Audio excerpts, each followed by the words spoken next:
शुरू से। तो यज्ञ अपने आप में एक विशेष तरीका है किसी भी समस्या के समाधान करने का, किसी भी चीज़ के उपचार करने का। तो यज्ञ क्या है? यज्ञ में 3 चीज़ें मेन होती हैं। क्या होती हैं? वाइब्रेशन, जिसे हम लोग मंत्र बोलते हैं, अग्नि जो हम लोग आग जलाते हैं, और औषधि जो हम लोग सामग्री उसमें डालते हैं। तो वो तीनों चीज़ों का मिक्सचर जब होता है तभी उसको फायदा होता है। ऐसे ही कह दो हाँ साहब हो रहा है, जो हम डाल दे रहे हैं अब हो जाएगा, नहीं होगा। जब आप पूरा मास्टरमाइंड बना करके जब उन औषधियों से प्रयोग करके यज्ञ में करेंगे तभी फायदा होगा। अब उसके बाद में यज्ञ की विस्तार में चर्चा ये है कि यज्ञ अपने आप में एक सामूहिक परिश्रम की स्थिति है, उपचार है। जब कई लोग मिल करके, एक आदमी भी करता है, ऐसा नहीं करेगा आप एक आदमी कर रही हो, एक आदमी करता है वो अपने लिए, सेल्फ के लिए या किसी के लिए कर रहा, अकेले बैठ कर रहा, वो परिस्थिति है उसकी। लेकिन वास्तव में यज्ञ एक सामूहिक उपचार की प्रक्रिया है। जब कई लोग मिल करके उसके बाद में बीच में अग्नि स्थापित करने के बाद कुछ औषधियों के द्वारा उसका उपयोग करते हैं तो वो वाइब्रेशन और साथ में वो धूम्र जब वहाँ तक पहुँचता है ना, जो हमने आहुति दी देवताओं तक पहुँच जाती हैं। जी हाँ, पहुँच जाती हैं। उन देवताओं के पास पहुँच करके आपका जो गंतव्य है, जिसके लिए आपने किया है, वहाँ तक देवता कुछ खा के पेट भर के दूर चले जाते हैं। तृप्त होकर के वो कुछ न कुछ देते हैं। देवता काटते ही है देने वाला, वो जो खाता नहीं है, वो हमारे मानव शरीर से अलग एक स्थिति है। देव वही है जो हमेशा आपको दे रहा है, जहाँ से इको हो रहा है, जहाँ से रिफ्लेक्शंस हो रहे हैं। वो कर्म नहीं करते, कहते हैं ना कि ये बड़े भाग मानुष तन पावा, दुर्लभ सजन का हुआ, उनके लिए भी दुर्लभ है। क्यों? क्योंकि वो भोग सकते हैं, वो दे सकते हैं, एक कर्म नहीं। अपने आप अपने मन से चाहें वो कुछ कर लें तो नहीं कर सकते। देवता भी जो है वो नियम मंत्रों में बंधा हुआ। ये एक ऐसी एक कथानक भी है, एक बाई चांस हमको हमारे एक शिष्य ने सुनाई थी, यूँ समझिए, इसलिए हमें अच्छी लगती है कि ऐसे ही उससे हमने कहा यार तुम क्या गुरु जी हो, ये वो करते हो, हम तुम्हारा उपयोग करते हैं, 4 काम तुमसे कराते हैं और तुमको बेवकूफ़ बनाते हो। करते क्या? गुरु जी क्या करते हैं? यही करते हैं, हाँ बेटा तेरा ये काम कर लेना, तेरा वो कर लेना, तो हम तुम्हारा उपयोग करते हैं। भाई तो उसने एक कहानी बड़ी सुनाई थी कि आपको सुना है कि एक कोई बहुत भक्त था, कोई साधक, तो उसको किसी देवता की आराधना करनी थी। वो जंगल गया, वहाँ बैठ के उसने अपना आराधना शुरू की। वहीं किसी ठग की निगाह पड़ गई उसके ऊपर। वो आ गया, बोला हम तो बहुत जानते हैं, हम गुरु हैं तुम्हारे। बन गया वो वहाँ पे आके, तुम जो है करो, हम जैसा बताएं वैसा तुम करो, अभी तुम्हें लाभ मिलेगा। बोले हैं, बोले ठीक, लगाया, सब लगाया। बोले आँख बंद कर लो और मंत्र दे बता दिया। बोले मंत्र पढ़ो और तब तक मत खोलना जब तक हम कहें ना। ठीक महाराज, बहुत सी बात। बैठ गया वो, बैठ गया, उसने सामान उठाया, संपत हो गया। गुरु तो गुरु भाई, घंटाल बैठे गया उसको। अब जब वो आँख ना खोले, अब वो मंत्र के जप की जब शक्ति बनी तो उस देवता को प्रकट होना पड़ा। अगर देवता ने कहा भैया प्रसन्न है, बताओ भाई तुम्हें क्या है, किसी को? बोले कौन हो? बोले जिससे जो तुमने आराधना की है। बोले हमारे गुरु जी ने कहा है आँख तभी खोली जब वो कहेंगे। गुरु जी कहाँ है? बोले क्या नहीं, गुरु जी हमसे कहा है हम आँख तभी खोलेंगे। अब देवता परेशान, मंत्र में तो बंद गया वो, और उसको गुरु ही दिखे। फिर वो भागा गया उस गुरु के पास। उससे उसने कहा कि भाई तुम उसका सामान ले आए हो, सब तुम कहाँ हो? चलो क्यों बुला रहे? बोले क्यों ले जाए, हमको मार खानी है क्या? हम तो सामान उसका उठा रहे। बोले भैया तुम उठा लाए, उसने उठवा लिया, लेकिन हम तो बन गए। हम परेशान तो हम हो रहे हैं, हम तब तक उनको नहीं छोड़ सकते, इसलिए हम तुम्हारे हाथ पैर जोड़ रहे हैं। भैया तुम चलो उसके पास और कम से कम उससे कहो, तभी तो हमारा कल्याण हो। तो देवता ने गुरु जी का उनके हाथ पैर जोड़े। तो कहने का मतलब कोई व्यक्ति अगर चाहे तो अपने आप में वो सृष्टा करके जो है उससे वो प्राप्त कर सकता है। मतलब यज्ञ पे हम लोग बात करें। हाँ, ये यज्ञ पे। तो यज्ञ में अब उसके प्रोसेस है, उस प्रोसेस पे हम चाहते हैं एक दिन इसको प्रैक्टिकली करके दिखाएं। That's not only theoretical. आज हमने पहले सोचा था, लेकिन वो कुछ परिस्थितियाँ ऐसी बनी कि अभी हम लोग नहीं कर पाए हैं। लेकिन हम चाहते हैं कि आप लोग सब लोग दिमाग बनाइए और कुछ अपने मित्रों को भी लाइए और उस दिन एक यहाँ पर यज्ञ रखें। यज्ञ कोई और बड़ा भारी वो नहीं होगा, लेकिन हाँ पूरा साइंटिफिक उसके ऊपर बात करके, डिस्कशन करके, आग जला करके, किस मंत्र के द्वारा और क्या समस्या है। हाँ, थोड़ी थ्योरी हो जाए सर, थोड़ी थ्योरी बता दीजिएगा थ्योरी इसमें यज्ञ वाले में। हाँ, यज्ञ के बारे में हमने अभी आपको जो पहले बताया, यज्ञ में 3 चीजें। नहीं वो तो ठीक हो, चिकित्सा में जैसे कौन सी औषधि का कैसे क्या। हाँ, तो उसमें औषधियाँ इसमें आयुर्वेद के सिद्धांत की ही प्रयोग की जाती है। अच्छा, कोई वो नहीं होती, लेकिन हाँ वो औषधियाँ आपको इकट्ठी करनी पड़ेगी। उसमें लंबी लिस्ट है, सैकड़ों, हमारे पास ही आपको 10-20 मिल जाएंगी औषधियाँ।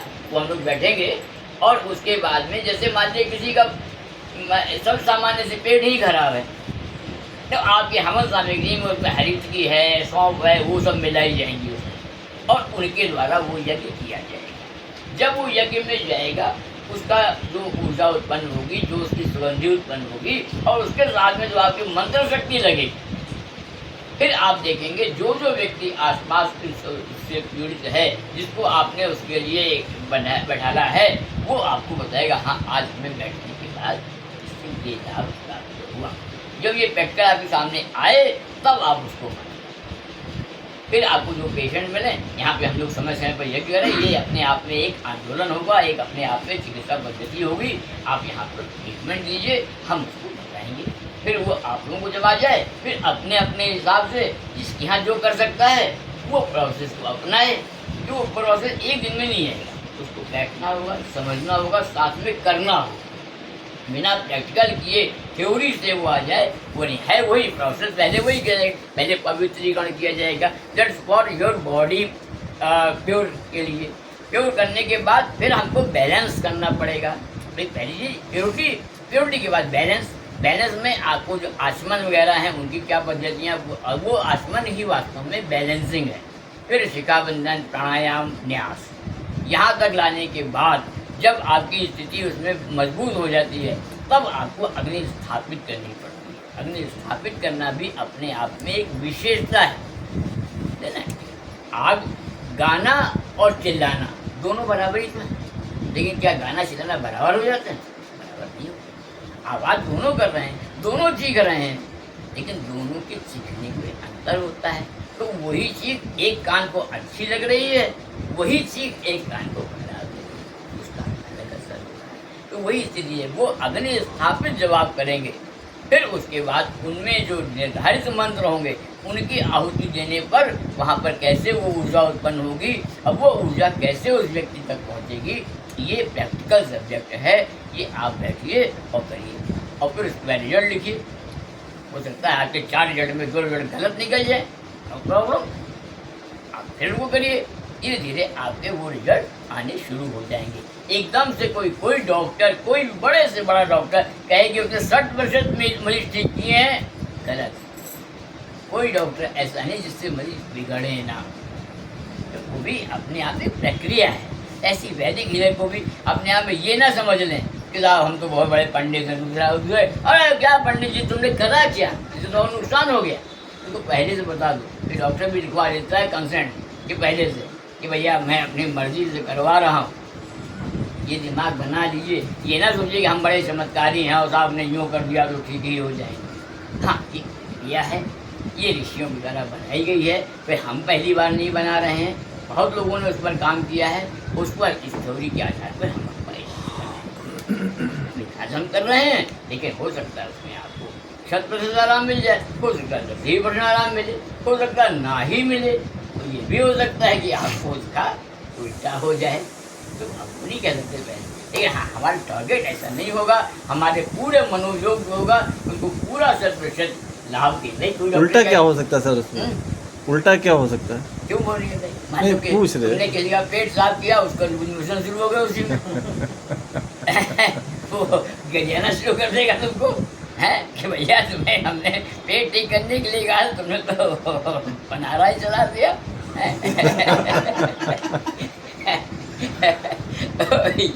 ये नहीं है कहने वाला है।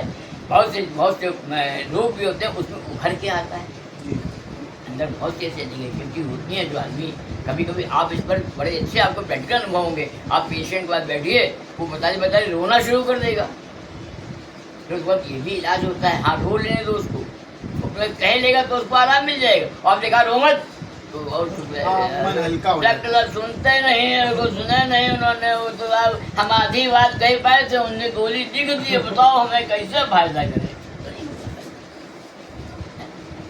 कभी कभी डॉक्टर बताते साहब उनके डॉक्टर साहब पास जाओ तो आधी बीमारी ठीक हो जाती है हमारी, इस तरह बहुत से हम तो कहते हैं तो जाओ भैया को कहा हमारे को निकल रहा है कोई ऐसी सोन निकल रही है हाथ पर से तुम्हें आराम मिल जाता है, नहीं ऐसी समस्या आती हैं। उसको मेंटल सेटिस्फेक्शन करने के लिए भी एक चिकित्सक का मॉरल ड्यूटी होती है कि उसको पॉजिटिविटी लाए। एक बार ऐसे ही पेशेंट हमारे पास है, अब वो चल फिर नहीं सकता था, बच्चा था उसका, कुछ भी उसको फायदा हो ही नहीं सकता, इस तरह से खराब था। तो क्या करें, मैंने डॉक्टर साहब कुछ तो करना भी बहुत अच्छा है, लेकिन ये है कि ऐसे बच्चे किस्मत के बहुत अच्छे होते हैं, माँ बाप के लिए बहुत अच्छी प्रगति है डॉक्टर साहब।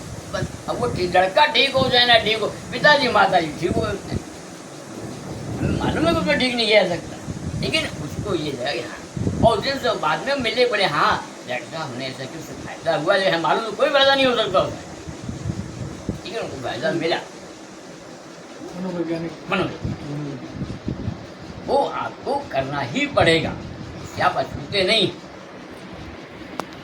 लेकिन डॉक्टर साहब कंसर्ट लेटर भी बनाना पड़ेगा इसके लिए, पॉजिटिव एनर्जी देने। नहीं आप आपको हमने प्रेयर लिख के दी है। अच्छा, अच्छा। आपने क्या लिखा है? हाँ लिखा सर ने दिया था ना। सिर्फ वही व्यक्ति भगवान जो ठीक होने वाले हैं। हाँ, हम ये इसमें नहीं कहते कि हम ठीक कर दे, हाँ ये कृपा है कि वही आता मेरे पास जो ठीक होने वाला है, नहीं ठीक होगा ना ठीक होने वाला, ठीक है। कर्ता नहीं बनना है, इसमें माध्यम बनना है। माध्यम बनना है और बाकायदे वही पूरे खुल के आया थी, कैप्सूलिंग करके ही मिलना है। तो बहुत बार देखा जाता है चिकित्सक इलाज करने जाता है वही मर जाता, वो ना बीमार आपकी मेरी बात नहीं, उसको हमने भोगा और उससे दूर रहना है, अगर भोगना पड़ जाएगा तो मुश्किल हो जाएगी। ठीक है, इनको उस बारे में वो बात नहीं थी, इन्होंने वो अपना पति पर खर्च कर दिया, वो भी सही है कि ऋषियों का होगा ये हाथ, लेकिन हर जगह से इसके बचाव के भी सिद्धांत है। हाँ उतना कष्ट तब भी होगा, लेकिन उतना ना हो, अपना कम से कम अपने को सुरक्षित रखो और तब आपकी बात टूट रही थी कि ये स्थितियाँ वही होती हैं उदाहरण के रूप में कि किसी को ऑर्डिनरी कट्टे से कहो 303 की गोली तुम चलाओ तो क्या होगा, या तो गोली नहीं चलेगी या कट्टे ही फट जाएगा, है ये चला सकते तो नहीं चल सकता। इसके लिए तो इंस्ट्रूमेंट उतना बढ़िया होना चाहिए। तो अब आपने अपने को तो प्योर किया नहीं, आपने कह दिया कि हाँ इनका ये ऐसा कर लो, ठीक हो भी गया तो हो भी गया तो वहीं बने।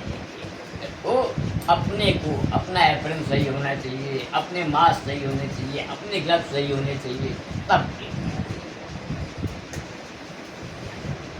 तो इस पर यज्ञ चिकित्सा पर हम लोग आगे कभी चर्चा करेंगे। हैं वो प्रैक्टिकल मतलब जी जी चिकित्सा का मतलब चर्चा नहीं, प्रैक्टिकल में थ्योरी भी तो थोड़ी बहुत होगी, जैसे कि सामग्री के बारे में किस अभी हमने आपको बताया ना, नहीं वो अभी तो मोटा मोटा बता दिया। हाँ। आगे जैसे विस्तृत जानकारी के लिए हाँ। तो फिर उस दिन ही करना पड़ेगा, जैसे भी उस दिन ही वो तो एक के बाद एक के बाद एक कोई मान लीजिए उस दिन 4 पेशेंट बैठे हुए हैं, हाँ। हम ही लोग चारों में हमें लगता है ये समस्या, हमें लगता है ये समस्या इसमें ये डाल दिया जाएगा, इसको ऐसे किया जाएगा, इसमें इन मंत्रों का उपयोग किया जाएगा, वो हमने बैठ किया। फिर वहाँ पे करिए, फिर 1 हफ्ते 2 हफ्ते बाद आप महसूस करिए कि मंत्रों का चयन क्या होगा फिर। मंत्रों का चयन अलग अलग होता है, एक ही मंत्र को भिन्न भिन्न दृष्टिकोण से उसको पढ़ के बोलना पड़ता है। कहीं भर्गो देवस्य धीमहि पर ही आपको ज़्यादा जोर देना है, तो कहीं धियो यो न प्रचोदयात् पर ही ज़्यादा जोर देना है, ये भी देखना पड़ेगा। तो गायत्री परिवार ने इस पर अच्छा काम किया है, क्या वही और हम बता कहाँ से पतंजलि ने भी इसमें आज काफ़ी जो हमने देखा सुना है, मतलब लेकिन यज्ञ चिकित्सा पर गायत्री परिवार में ही किया गया। पतंजलि का देख रहे हैं उन्होंने काम मीन्स मतलब उन्होंने हो सकता है कहीं से भी लेके आए हों मतलब पुरानी चीज़ नहीं, को। लेकिन अभी जो प्रैक्टिकल वहाँ पे कर रहे हैं पतंजलि वहाँ करा रहे हैं हाँ खूब कराते हैं वहाँ पर। मुझे जानकारी नहीं नहीं नहीं मैं तो जानकारी है हाँ। हाँ, तो बिल्कुल तो वो लेकिन सिद्धांत हम देखिए। लोग आर्य समाजी थे तो हमारे बाबा और पापा बिना हवन करे खाना नहीं खाते थे। हाँ। मतलब वो लोग डेली करते थे मुझे उसमें लगता है ये जो सूर करौली और वाले हैं ये संतोष भदौरिया, जी मेरे ख्याल से वो भी इसी की पद्धति को ही लेके चले।